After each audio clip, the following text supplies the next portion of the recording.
کبھی آپ کسی چیز سے بغیر وجہ کے اتنا ڈر جاتے ہیں کہ بعد میں خود پر ہنسی آتی ہے۔ بالکل یہی حال ہوا ہمارے ہیرو رشید صاحب کا، جو ایک رسی کو سانپ سمجھ کر پوری رات ڈرتا رہا۔ رات کا وقت تھا، جنگل میں ہو ہو کی آوازیں، جھاڑیاں ہل رہی تھی اور رشید صاحب خود کو بہادر ایکسپریس سمجھ رہے تھے، لیکن اندر سے ان کا حال کچھ یوں تھا، اللہ خیر کرے کہیں بھوت نہ نکل آئے۔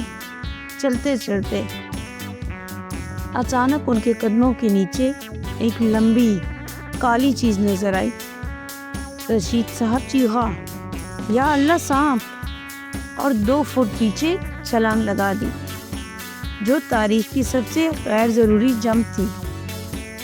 اب رشید صاحب نے ہیرو بننے کا پلان بنایا، ڈنڈا اٹھایا، چہرے پر خوف چھپانے کی ناکام کوشش کی اور بولا، دیکھ لینا سانپ صاحب، میں تمہیں چھوڑوں گا نہیں۔ پھر خود ہی ڈر کے مارے پیچھے ہٹ گیا۔ پوری رات رشید صاحب اس سانپ پر نظر رکھتا رہا۔ سانپ بالکل خاموش۔ رشید صاحب کو لگا یہ کوئی چالاک سانپ ہے۔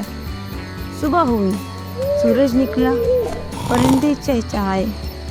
رشید صاحب نے ہمت جمع کی، قریب گیا اور کیا دیکھا، وہ تو ایک پرانی گرد آلود رسی تھی۔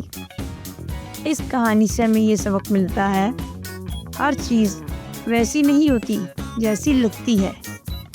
ڈرنے سے بہتر ہے پہلے سچائی کو دیکھ لیا جائے۔ آپ کی ایک لائک اور سبسکرائب ہمارے لیے بہت قیمتی ہے۔ نئی کہانیوں اور سبق آموز ویڈیو کے لیے چینل کو ضرور سبسکرائب کریں۔